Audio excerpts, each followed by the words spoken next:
एक तू सच्चा तेरा नाम सच्चा अनंत। पृष्ठ 305। सतपुरुष बाबा फुलसंदे वाले कहते हैं, हे पवित्र आत्माओं, जो मनुष्य अपने ऊपर काबू नहीं रखता तो वह दूसरों को भी काबू में नहीं रख सकता।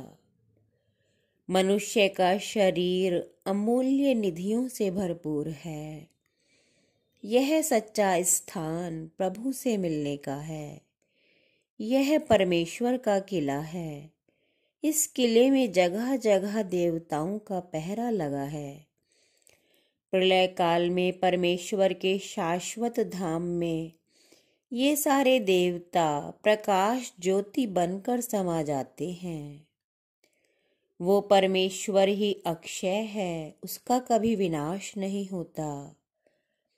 उस धाम में पहुंचने के लिए आराधना सीढ़ी है, जिसके जरिए यह आत्मा वहां तक जाती है। देह भाव को छोड़कर तुम चैतन्य में स्थित हो जाओ।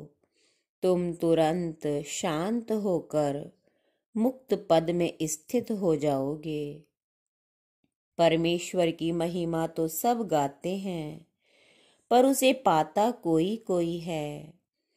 जिसने अपना अभिमान, आशा, तृष्णा को नष्ट कर लिया, उसने आत्मा के सिंहासन पर ईश्वरीय आलोक को देखा है। एक डाकू फकीर के भेष में रहता था।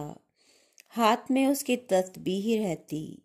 वह डाका डालता, पर अधिकांश धन गरीब गुरबों में बांट देता।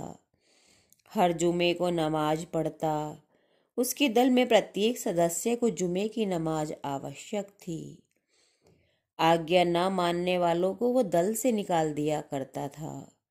एक बार व्यापारियों का एक दल उधर आ निकला। डाकुओं ने उन्हें लूट लिया। एक व्यापारी दुबक कर अपना धन लेकर उसे बचाने के लिए उस तंबू में जा पहुंचा, जहां डाकुओं का सरदार दरवेश की शक्ल में बैठा तस्बीह पढ़ रहा था। व्यापारी ने कहा, मैं बड़ा विपत्ति में पड़ गया हूँ, सारा धन डाकू लूट रहे हैं। कृपया आप मेरी स्वर्ण मुद्राओं की थैली अपने पास रख लो, बाद में मैं इसे ले जाऊंगा। सरदार ने कहा, उस कोने में रख दो। धन की थैली रखकर व्यापारी चला गया। कुछ देर बाद जब डाकू लूट पाट करके चले गए, तब वह व्यापारी अपना धन लेने उस खेमे में आया। क्या देखा कि सारे डाकू उस सरदार के सामने बैठे माल बांट रहे हैं। वह भयभीत होकर वापस जाने लगा। सरदार ने उसे आवाज दी और कहा, अपना धन ले जाओ, वो थैला वहां वैसा ही पड़ा है, उसे किसी ने छुआ भी नहीं है। तुम मुझे ईश्वर का भक्त, फकीर, सच्चा और ईमानदार समझकर धन मेरे पास रख कर गए थे। ईश्वर को प्रसन्न करने वाले इस भेष के प्रति जो सद्भावना है, उसकी रक्षा करना मेरा परम कर्तव्य है। ईश्वर करे मेरा यह स्वभाव आजीवन बना रहे। डाकुओं का ये ही सरदार आगे चलकर फजल अय्याज नामक प्रसिद्ध महात्मा हुआ। एक तू सच्चा तेरा नाम सच्चा।